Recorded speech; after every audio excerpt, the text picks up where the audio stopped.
All right, guys, if you can sit down. We're missing several, but we have a great presentation for everybody. The reason for this is we've been always asked the topic of stalking. What is it? People are afraid of it. So the best ones that can answer that is our own district attorney and his office that can bring it in. So I'm going to introduce, it's actually one of our pillars of our community, our own district attorney, Isidro Alaniz.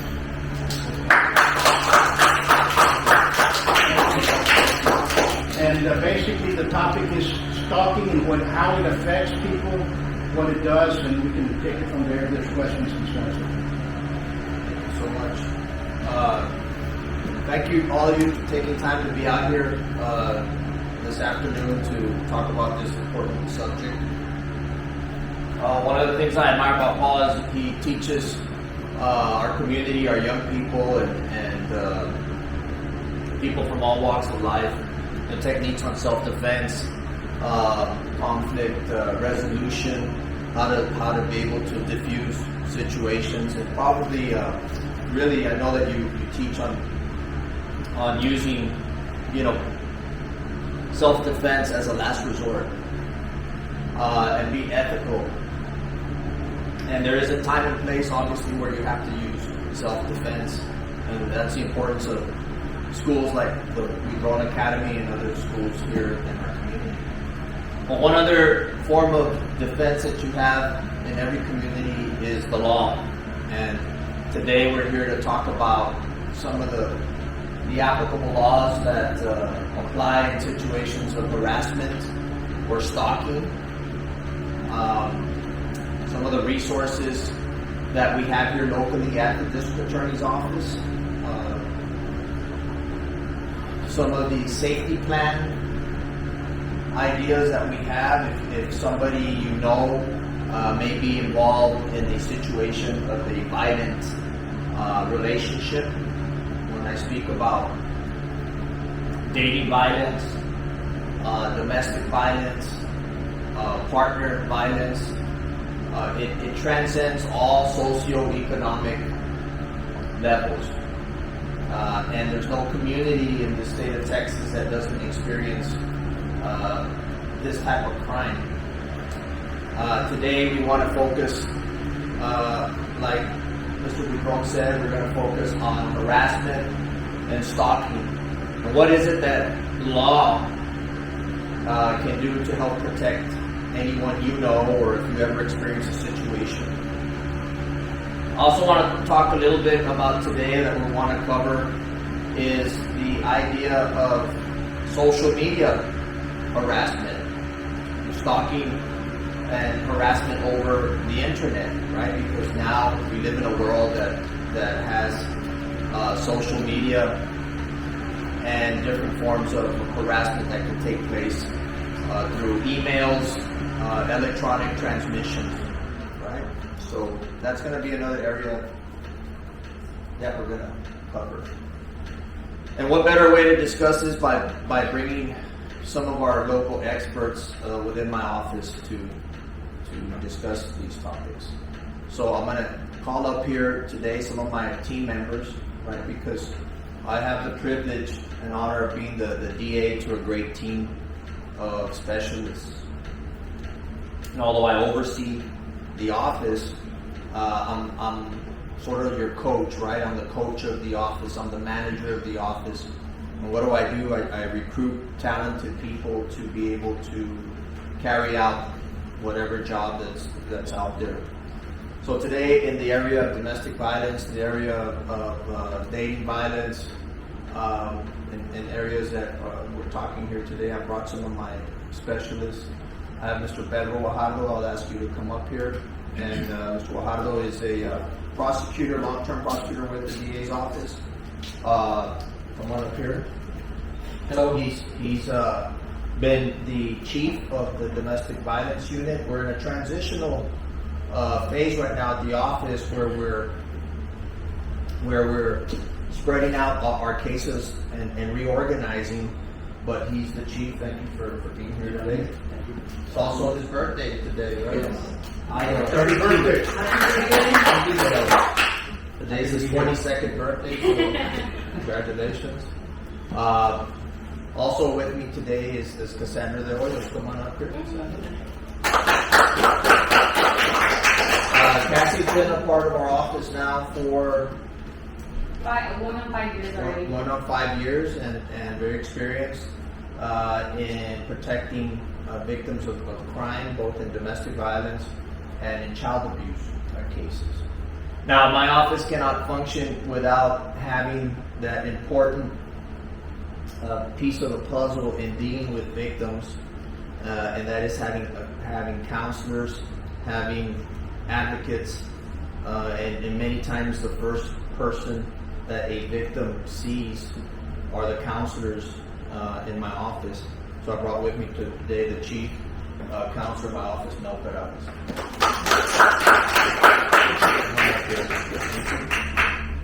That right here. So this is these are a small number of my teammates at the DA's office that deal with this very specific issue.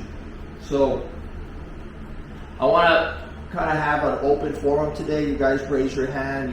You can ask hypotheticals. What do I do if this is going on, or I know a friend that this is happening, or this happened to me once? What recourse do I have? What sort of protection can the law provide? Things of that nature. So I'll open it up to start with Mr. Wajado. We want to talk about the issue of harassment, the classification of crimes that it is exactly different. And then, Cassie, you can help out in different forms of harassment, examples that we've seen. Mel will talk about safety plans and things that we want to do at the initial stage when it's acute, right? When it's happening. When people come to the DA's office and come to our window, they're on the 4th floor of the DA's offices because they are in crisis. There's a crisis going on, and they're coming to the window under a tremendous amount of stress, looking for help. And it takes a lot of courage to come to the agency, in this case the district attorney's office, and opening up your private life to say, hey, listen, I need help. I fear for my life. I fear for my children's lives. I'm scared. I'm scared of being harmed. And this is what's going on, right? And we can help guide you in the right direction. Joalo? Thank you, Mr. Alaniz. So I guess I'll talk about harassment first. Harassment is a Class B misdemeanor, punishable up to 180 days in jail. It is an arrestable offense. Class B and ups are all arrestable. So what is harassment? Pretty much the harassment is very broad. It can be annoying, alarming, abuse, but the case I like to prosecute would be threats. So if I threaten somebody in person with imminent serious bodily injury, that would be a terroristic threat. Class B. If it's a family member, dating, or household, same household, it would be a Class A.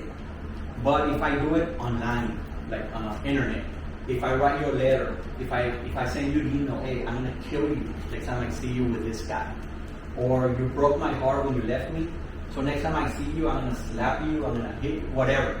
That's harassment because it is a threat, but it's not impersonal. It's not imminent. Imminent means like it's gonna happen right away.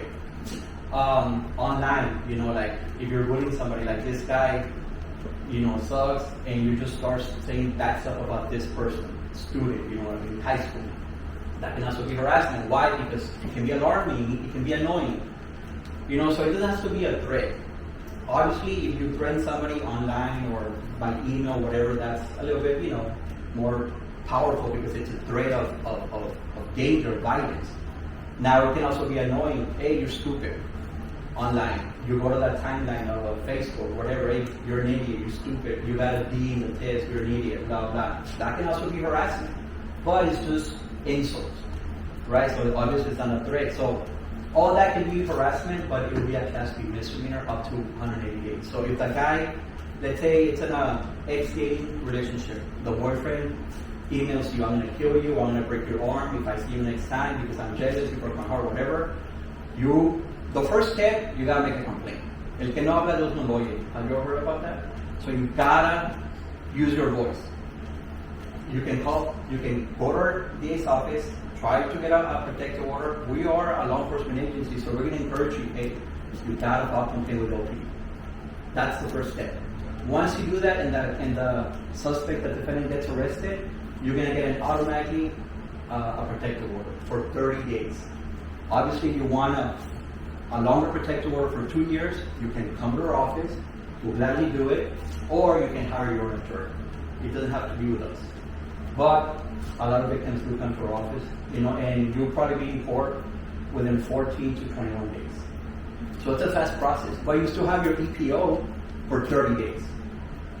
So that's for harassment. I guess we can talk more about harassment and jump to stalking, because I think you want to talk about stalking. I don't know if you guys want to add anything else about harassment. So as far as harassment goes, I know that I have a lot of people, whenever I was working in the domestic violence unit, we would have a lot of victims come in and start responding to some of these messages, and they were scared that just because they responded to one of the messages, that meant that it wasn't harassment anymore. And just because you respond doesn't mean that it doesn't make it harassment. We obviously don't encourage people to be responding to the messages or to be encouraging that behavior from them. But just because you respond to a message doesn't mean that it won't be harassment. Again, I'd like to go back on what Mr. Guajardo was saying. Yes, you can come to our office to apply to a protective orders, but we're not the only ones that you can try to get a protective order from. There's also in the Justice of the Peace, they have peace bonds. So with them, they have a little bit lower requirements than sometimes we do in these cases. So with them, all they would require is that you have a police report filed. So they would just require for you to call law enforcement, make an incident report. The person doesn't have to be arrested or anything in that case. All they need to know is that you were a victim, or you might even be a victim of harassment because of the behavior that they're displaying. And it would facilitate the process with them just having that incident report, taking it with them and filing it there. It's a little bit easier to get it on a harassment basis. I will also say I will also talk about law enforcement. Many times when I talk to victims, they're very embarrassed about having to call law enforcement continuously. That's what law enforcement is there for. You should use it for your benefit. That's where your taxpayer money is coming from. So don't think that you're annoying at all. This is your life, this is your safety. So I encourage calling law enforcement as many times as you have to in order so that you can feel safe. Not only will this allow to build your case so that they can have it documented, it can also lead to a quicker arrest because they can see the continuous harassment, and that continuous harassment can even lead to a stalking case, right? That's basically, right now that we get into stalking, I will say that stalking is basically a continuous harassment, you continue to harass someone. It doesn't have to be like we see it on TV, that someone's following you around. It doesn't have to be that. It's just harassment, but to a different level, to a different extreme level. So if you're continuously reporting this to law enforcement, that this person's following you, this person's messaging you this, it could lead to that. Our office does also just provide for, as far as stalking basis, we do have longer protective orders for those, and they could even go up to a lifetime depending on the circumstance. And I know that with our counselors will guide you through the process, and if there's a way that it doesn't qualify for some reason, we'll lead you to the right agency so that you can get that protection. So Cassie, let's break it down to simple terms. The elements for harassment. For harassment, if you're annoying, alarming, someone or causing a threat to someone. And if for our viewers here, how many is there the minimal number of instances that the person needs to communicate to the victim? It just has to be once. Let's say that sometimes what you will get is, let's say you report it to law enforcement, this is the first time, you'll have law enforcement reach out. What they usually do is reach out and let them know that, hey, you shouldn't be communicating with this person. They're finding your messages to be annoying, or they don't want this communication, or even you as yourself can respond and say, hey, can you stop messaging me? And if they continue to message you, you have even more proof. But all you need is once. But as far as building the case, if you answer stop, leave me alone, and they continue, you're building the case so that we have a stronger case to proceed to get you a protective order, to proceed to get you a charge, or to get him arrested. And at our office, what do we see as far as the different forms of harassment? Is it electronic? Can it be written? Can it be verbal? Can it be voicemail? I will say I've seen everything. I've even seen people send voice memos on WhatsApp, like where they're telling their significant or their ex-significant other something on WhatsApp, and then you can hear the voice memos. What I will say is because of this form of technology, we do have that, you can bring that in, but what I've also seen is that many people delete these messages because now, like how it's so advanced, people can go back and edit messages. They can go back in and like delete certain messages that they sent. So always taking screenshots, sending them to a friend, because you never know what could happen to your phone. If that person goes to your house, breaks your phone, then that evidence that you had might be gone. So I always recommend taking screenshots, either uploading them to the cloud or sending them to a friend so that you can have that proof. Or even like screen recording on your phone so that you can have that evidence too. So preservation of the evidence is critical, and it's always a race against time. So obviously you're dealing with a savvy criminal who's going to try to send it and retrieve it or cancel it. You have to be on top of it and save it, record it, and preserve it. That'll be your key evidence that we have to prove the element of the case.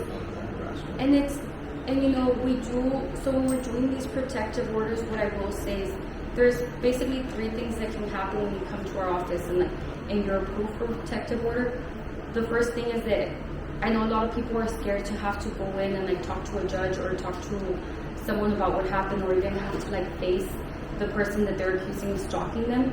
So we'll go ahead and coordinate with one of our investigators for that day that you do have a hearing, and they'll go ahead and pick you up from your car and like walk you over to the building, walk you over to our office or to the court, and then you'll always have a counselor with you there. And then sometimes you don't even have to testify, because us as the attorneys, we go in to talk to the defendant, we get him, we put him up into a room, we talk to him about what a protective order is, what he's doing wrong, and many times they agree to a protective order, so you never have to go in and say your story to the judge. I'm not saying that's the outcome for all the cases, but many times that does happen, so many times you won't have to speak to the judge about what happened to you or confront him, because we try our best to take care of that before so that you don't have to. I can't promise that for every case, but we try to get those agreements so you don't have to go through that stress. Thank you, Cassie. So what is a protective order? I know we throw around that term. You know, how much does it cost? And how much is a lawyer going to cost me at your office? Okay, so I want to dispel any misconceptions that you may have out there. All the services we offer at the DA's office are free, right? We're state public servants.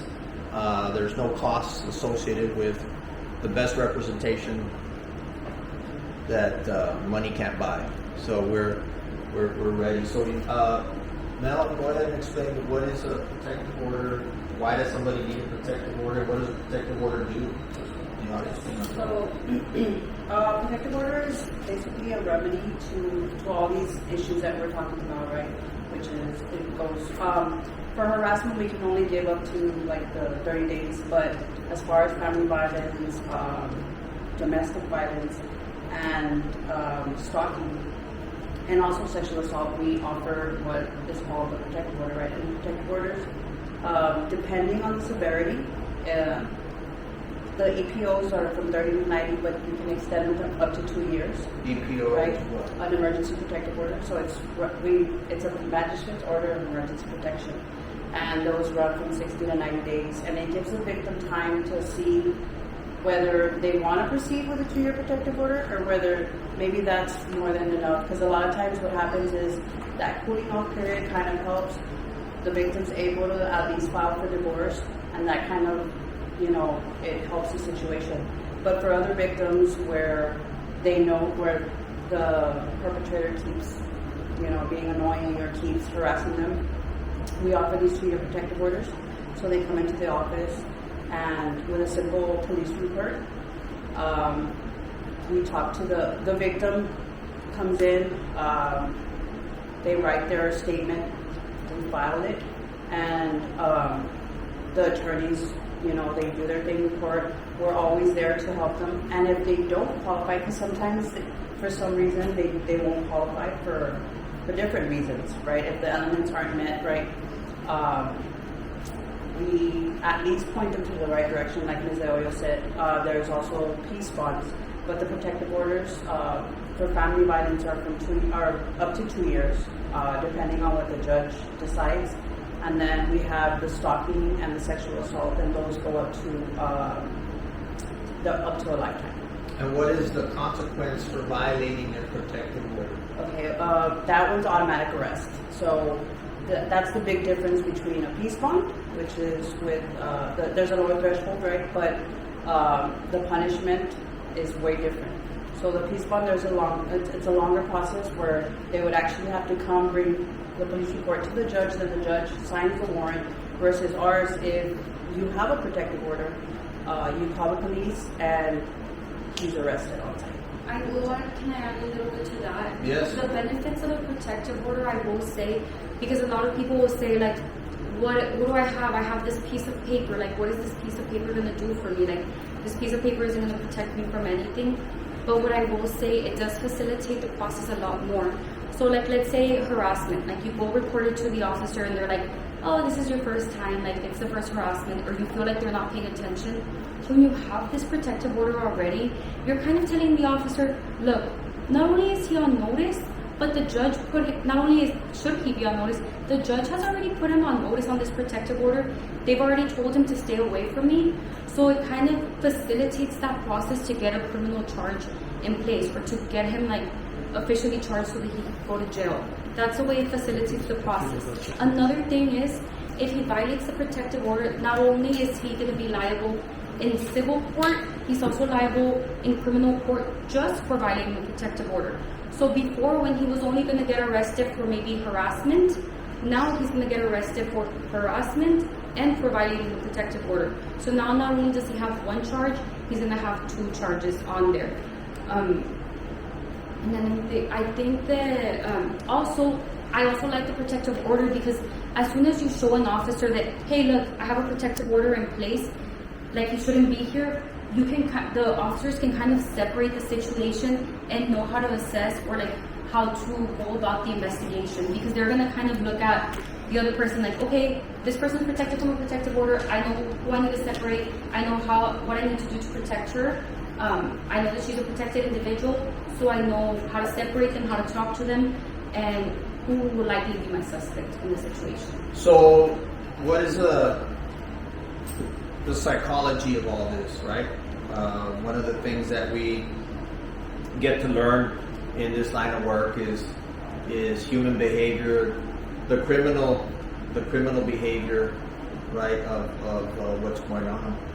And in essence, people that find themselves in relationships that harassment's going on, the person is committing acts of threats or violence, they have this person in fear, right? And what is probably one of the most compelling dynamics of a relationship like this? So what is it that the criminal has or seeks to have over the victim? Anybody? Power and what? Control. Power and control, right? So these are crimes of power and control. By bringing the perpetrator out into the light, into the court, exposing them, takes away that power. It takes away that control, and it holds them accountable. Because no longer is it just that one helpless victim. Now that victim has the state of Texas behind them, and many times what I've seen is that Pacifies it. that pacifies it, that diffuses it. It diffuses that bomb. And all of a sudden, that guy who thought with all that machismo or whatever thoughts he had that had the victim convinced that there was nowhere to turn, nowhere to hide, that they were under his control. We've taken that control and power away from that criminal, and that is the greatest liberator that I see that we provide and help people gain confidence. And one of the other things that's very important to succeed is their self-esteem. Because when they come to the office, their self-esteem may be real low, but we help with our tools in giving them back their self-esteem. We also give safety plans. What are some of the things in our safety plans? Well, especially if they feel that they're not safe, or a lot of times when these emergency protective orders are about to expire, they come into the office and they think that we're going to be able to give them a protective order immediately. And once I explain that there's a process, the good thing about Webb County is that we have a domestic violence coalition. And we have so many social service agencies that are ready to equip our victims, to become survivors. And so usually what I do is I always offer Casa. Casa Misericordia is always the first. That's like your one-stop shop where you have counselors, you have legal advocacy, you have safety, right? And at least until I tell them, at least stay there until we can figure out what's going to happen, because a lot of times they do come in and it's just an investigation. We don't know what's going to happen. And so once I start explaining to them, they kind of get discouraged, but I tell them, look, there's help. It's a process. So CASA is a great help. We always go over certain things. If you're in some situation, always make sure you have all your paperwork together, all your important documents together. Especially when there's like a divorce too. One of the things that I always recommend is that they immediately go to the Attorney General, so that they establish the custody of the children, because a lot of times that's what causes a lot of problems. A perpetrator will use the children, take the children from mom, to lure her back in. And so that's another thing that we do is we basically just arm them with information so that they know that there is help. So, if I can add something real quick about protective orders, two things. Like Ms. Brando was saying, not everybody qualifies. Of course, we gotta look at the elements of the charge of the crime. But who qualifies for a protective order in our office, or if a defense attorney, if a private attorney is going to do it?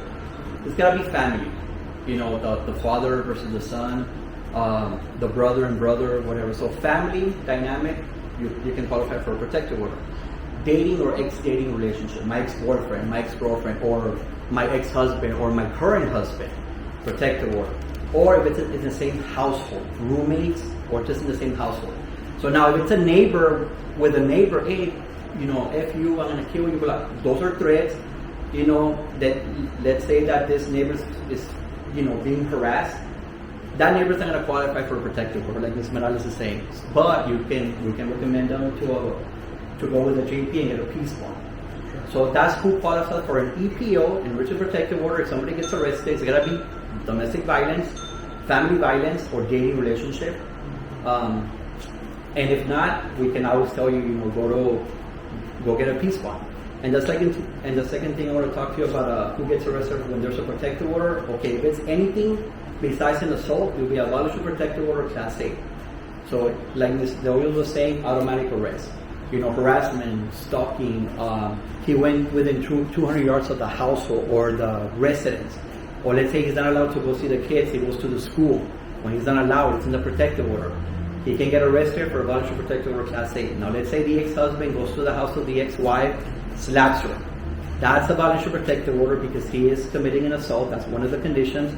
But it will be a felony 3, 2 to 10 years. So that will be the difference. On an assault, while a protective order, it's a felony 3. If it's anything besides an assault, you'll be a voluntary protective order class A. Okay? Finally, and before we open it up to questions, one of my concerns as the district attorney is that segment of the population that is, to me, one of the most vulnerable, and those are our teenagers. In the state of Texas, you are considered an adult at the age of 17. So that is when you can be prosecuted by the district attorney's office. 17 also coincides with the age of most high school seniors, right? And it's not really called harassment in high school, but what is it called when students are harassing other students? Bullying, right? Bullying. That's a big problem. Bullying in society at large. The problem with bullying is that it does at some point in time it rises to the level of harassment, and you put teenagers, the victims of this bullying, in danger because they feel that they can't turn to anything. They can't turn to their parents, maybe one of their friends.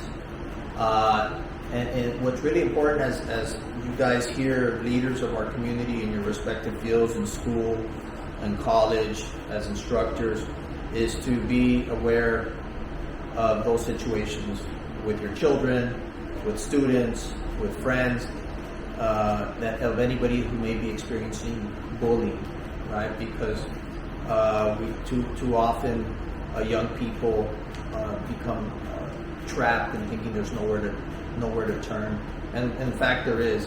We're always ready to pursue and hold accountable the person on that other side who is the author of those text messages shaming somebody at school or at college. You know, that being said, it gets deeper, it gets more serious when you get into sextortion.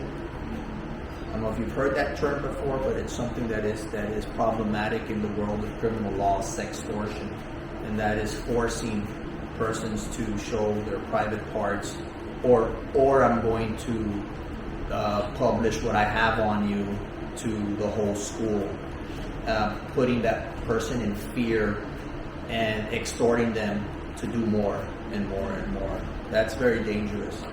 And the most important thing for those victims of bullying and sextortion is to get over that embarrassment or fear, and that law enforcement is going to protect them. That's one of the biggest obstacles we have in our culture.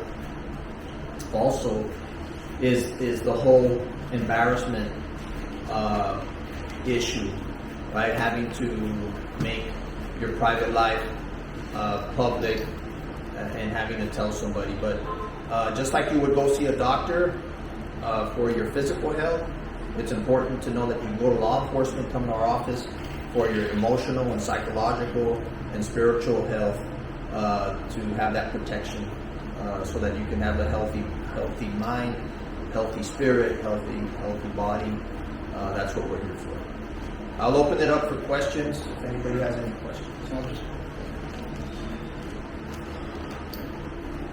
I did have a few questions regarding reporting any sort of harassment that you were experiencing. Is there a time limit that you all need? Like, does it have to be reported within a couple weeks, a month? There isn't exactly a time limit for you to report it, but obviously, if you're reporting a little bit more immediate, then they can sense the danger, they can sense the caution, like why you're asking for this, and there might be more evidence like at that point. So I would always recommend to go sooner rather than later, or like sooner rather than it escalating to a different point. But there isn't really a time frame like for you to have to pull. Statute of limitations? Statute of limitations, 2 years, for harassment, but if it's a continuous thing that he continues, let's say someone harassed you 2 years ago, it wouldn't be maybe the right time frame for you to go right now and report something that happened 2 years ago, unless this person has continuously harassed you for 2 years and you're just coming in to say, hey, I have all these harassments from 2 years. That would be a little bit different. And you know, the significance of that, I want to speak to that because a lot of us will want to try to resolve the problem one-on-one, right? And that is you confront the person and say, listen, if this keeps up, I'm going to call the police. I won't do it this time, but or whatever. You talk to the parent, or there's a communication where there's an understanding, and there's a high tolerance from the victim saying, well, I'm not going to go to the police right now. I'm embarrassed about doing this. I'm going to see how things go. but it happened and you have it recorded. Like Cassie says, it keeps on going. Finally, you reach your breaking point, a year later when the person starts up again. Well, you can file a report regarding the harassment that happened this weekend. Those communications from last year, those are going to be important from a historical standpoint. Like she says, as a prosecutor, we understand when she meets with the victim and says, look, I tried to handle this last year, but this just didn't happen this weekend. It's been going on for a year. And these are the messages he was sending me last year, but I didn't call the cops. But it helps the prosecutor have kind of a bigger picture as to, okay, how serious is this, right? But the actual statute of limitations is 2 years. But the longer you take in reporting the crime, things go stale, right? One of the things we're also very leery about is when somebody comes and there's been no instances, 6-7 months later, and says, well, I want to file a report for harassment, and it was 6 months ago. It was 6 months. And we started questioning, okay, well, why now, right? Why now? And for example, maybe, well, now there's a mother fighting for custody and is trying to manipulate the situation. Where that's one of those cases where we probably would not get involved because they're using it as ammunition against their ex, right? And we're not going to be part of a situation where we find out, well, there's a paternity suit going on, so now they want to strengthen their case with a report. Or now they have another partner. Now they have a partner and I want to So we also have to be cognizant of there's two sides to every story. Right? There's two sides to every story. So it is important for law enforcement to go out and interview the author, find out, hey, what's going on. This is the report we have, so that we can have so the law enforcement can have an objective investigation and get the full picture. Any other questions? What is the difference between a restraining order and a protective order? Because sometimes victims, right, they do call the police, right, and then get a restraining order. I didn't know about the protective order. Well, one of them, I think off the bat, one's more civil and one's quasi-criminal, right? Because your restraining orders are going to normally be granted during a divorce. It's called a temporary restraining order, where the judge gives orders, and the person can be held in contempt or fined by the judge because they violated the order by the judge. And that's only punishment. And that's a restraining order. Okay, and sometimes people use those terms interchangeably, but when you get into the protective order world, now you're dealing with criminal behavior. As domestic violence, right? Yes, because you're dealing with that's what I was asking, right? Threats. It's what we're talking about today. You fear for your safety. There's threats being made. They're constant. You file a police report. We're already in the criminal waters. That's the remedy that the protective order is for. It's an order of protection, and you even have a distance that the person has to stay away, which is 200 yards, and they need to stay away 200 yards, and that's another additional protection of space, where if you come out of a store and the person's within that distance, or let's say they're following you, they're in violation of the protective order. And I will say one of the things I have seen, like when talking to cops, is that anytime they pull someone over, they'll tell them, like, they're gonna go check it out in their system, right? They run the driver's license and they see the name, and automatically anywhere you are, like it can be like you don't have to be on the radio. It's gonna be all over the nation, like it'll pop up protective order. What I've noticed from them is that they'll always ask who's in the vehicle, just to make sure that you're not the person in the vehicle, and if you are, they get arrested. But they usually make sure, just in case, and this is kind of like a safety plan too, so that way, like, in case you're being kidnapped or he's taking you and like you don't want to go, they will separate you, they will ask you if you're okay, And if it's not you, any female that's there with him, like, they'll make sure that it's not you, the person on the protective order.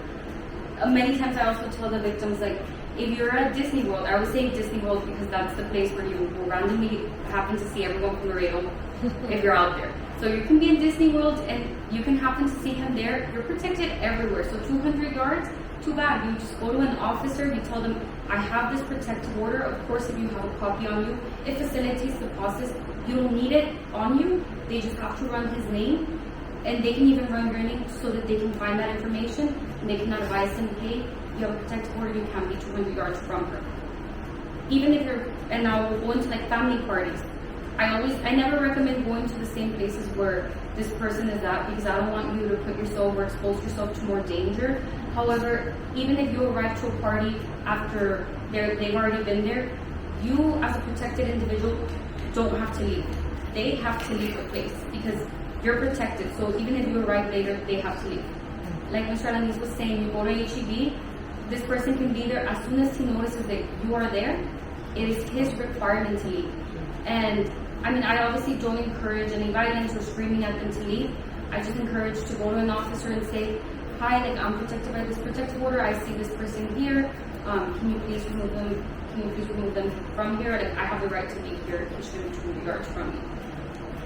But One last area I want to cover with protective orders is how is a protective order dissolved? Okay. Now, we're all human. We're all obviously involved in relationships. Sometimes there's arguments, sometimes there's fights. And then in the end, if people can reconcile and fix their differences and get back together, well, that's great. We're all for it. Right? We want, if a couple can get their counseling or put their issues aside and get back together and respect each other, then that everybody wins, right? But what happens with that protective order? It's still there, right? And it doesn't go away just because you say, hey, come on over, move back in. That protective order is still active. And that's one of the problems we do find, that couples go and get back together and there's a protective order. So if the police find the person there, can they be arrested? Yes, they're violating the protective order. Many times we hear the border, I hear those cases and the attorneys will come and talk to me, boss, what do we do here? The family's coming from Easter, from Mexico, when they get to the bridge, the guy's driving and they run his... they're going to run his name there? They run his name and the guy has a protective order. And he's in the car with the kids and the wife and everybody. So there's a protective order they call Laredo PD to arrest him, right? Yes. Wow. Why it's like, no, yeah, we fixed our differences. Well, you need to come to court and file a motion to what? To dissolve. There has to be a motion. If I may add, Sure. even from the inception of it, we talked about this where we can actually remove the 200-yard parameters where they can live in the same household, but he has to abide by the protective order. In other words, he can't behave in a threatening or harassing manner. He can't obviously assault her. So a lot of times, because sometimes that happens, the victim can't leave for whatever reason, and they're living in the same household, and so that's one of the things that at least protective order helps our victims. Even if they, even if it's not that they want to stay apart, but it helps them at least stay within the same household and that he abides by it. It is a cycle of violence, right? So many times they get back together. So when they come to our office, and we've seen them multiple times, like our initial instinct is to like protect them, and we're like, no, don't get rid of the protective order because we want you to be protected. Like many times they're manipulated by this person, like, hey, we'll drop this protective order. Then the next time you see them, again, like they're there for violence. So what we encourage, we're like, okay, well, what if we just remove the 200 yards? They still have these other protections of, like, that he can't assault you, he can't harass you. So in case he does assault you, then he gets arrested for both assault and the violation of the protective order.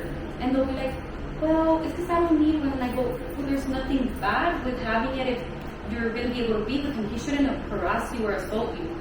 So that's the way that we try our best to protect individuals that we can tell are in that cycle of violence.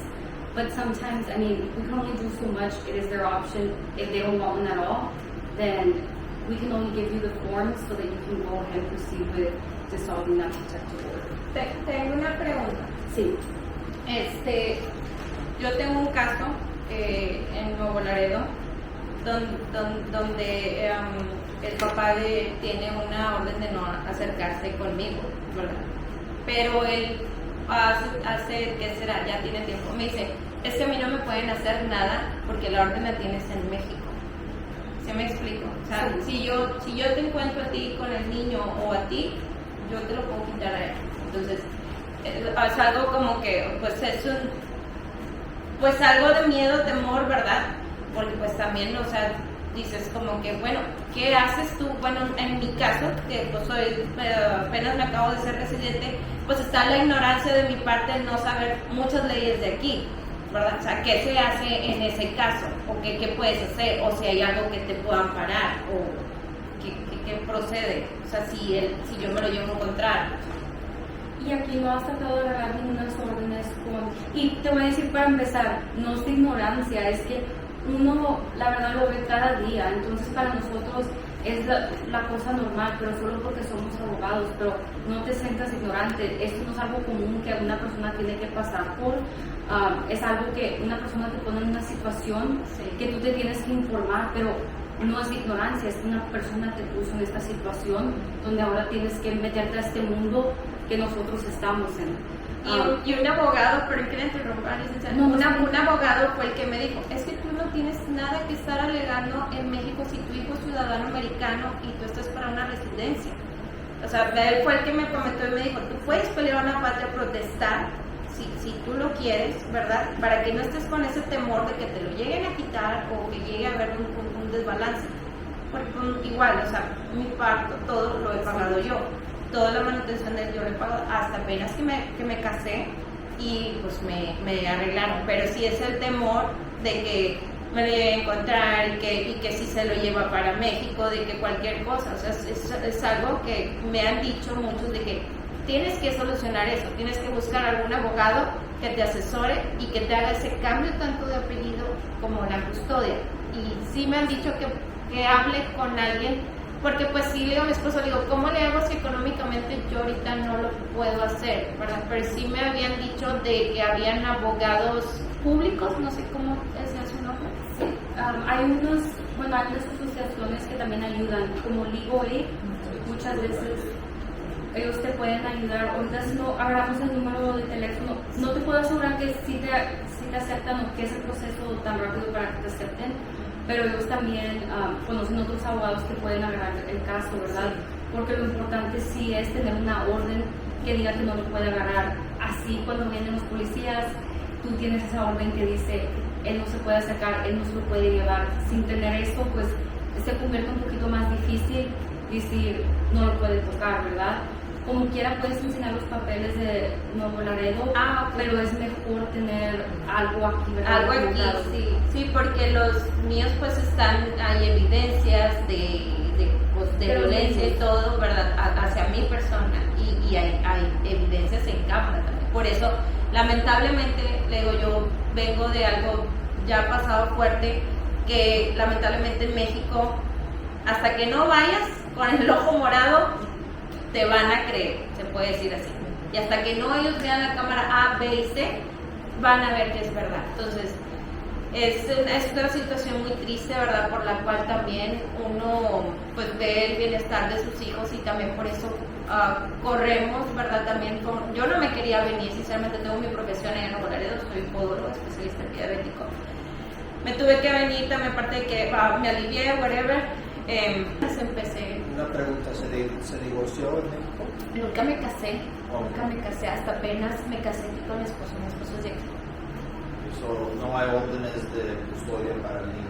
No, nomás hubo, ¿cómo se le dice? Como historial ahí en el que se le conoce el DIF, ¿verdad? Le pasamos el número de Texas Legal Aid y ellos, en mi opinión, le pueden ayudar con esta situación. Es importante de mejor archivar un tipo de petición para establecer la custodia del niño legal aquí en el estado de Texas. ya si tienes más de 6 meses viviendo aquí, para tener custodia y de cualquier forma tienes todas las protecciones de la ley, de actos de violencia o de amenazas. Cualquier comunicación por text, por WhatsApp o social media, con eso puedes poner una denuncia, y te podemos ayudar con eso, con amenazas, para que obviamente si cruza para acá hay consecuencias.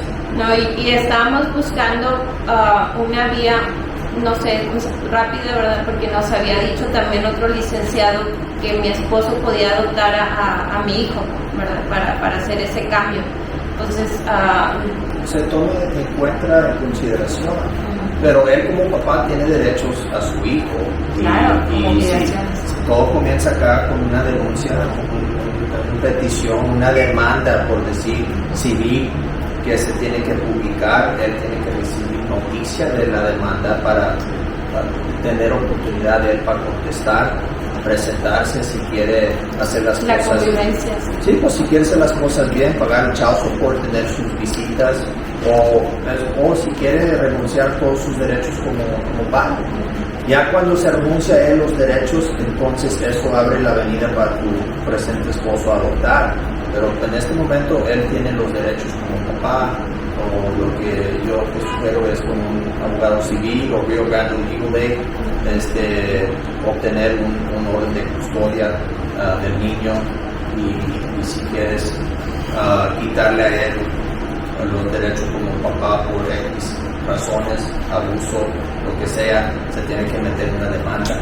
Un juez acá en Texas tiene que decidir de quitarle a él los derechos como papá con evidencias. Eso es algo muy serio, obviamente, pero sí se puede hacer. No,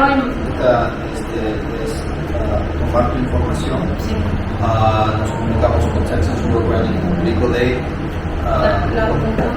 Nosotros apuntas su nombre, su teléfono, y ya después, en la semana que entra, te vamos a contactar para ponerte una cita con esta agencia. Y espero que van a poder ayudarte. Any other questions? Any other questions? No? I want to thank you all for coming out. Appreciate it. And continue on doing what you all do. Okay, and it's right now the problem that I'm glad you mentioned that about bullying. There's a new term that just about a couple of years ago. It's called workplace bullying. And now that is being placed with your human resources. Okay? And there's some whole different procedures of what goes on there, because there's sometimes, there's mirth and banter, and all of a sudden it's past that, and some people are now taking to that fact that something we can look into. Because, about 15 years ago, the internet started off, and there was a new term created, which was cyberbullying. And now there's the newer workplace bullying. So everything starts changing in a different format. But the more things change, the more they stay the same. Just like they morph into just different, it's different ways, right? It's another form. It morphs, and the evil, it rears its ugly head in different forms. Absolutely. And the problem about bullying is it's inevitable that eventually it's going to become a physical altercation. It's going to head that way. The two trains are going to collapse. And that's the sad part about it, because the person that's weaker is going to become a lot more violent. That's what happens in there. It's not like when you're kids and all of a sudden, I always say there's 4 types of bullying. 4 types of bullying. The one that starts insulting you, you start picking on you, and you confront him, and he shuts down. Then you have the second one, which is the one he starts confronting you, and you guys get in a fight. they can back up. The fourth one is who beats you up but respects you for life. And the last one is the person who stops. And all of a sudden, he'll raise his ugly head down the road in some committee that you're trying to do something else, and they'll always be working against you for life. And that's the one we cannot control. But the other ones, we all have to face it one way or another. But there is legal parameters to go in there. I do not, like I always tell everybody, I do not condone the physical confrontation, but also don't condone the actual cowardness of somebody. You have to stand up for yourself. And maybe you might not be able to stand up for yourself physically, but intellectually you can come over and talk to you and take care of yourself. Great. All right, I want to thank you. Thank you.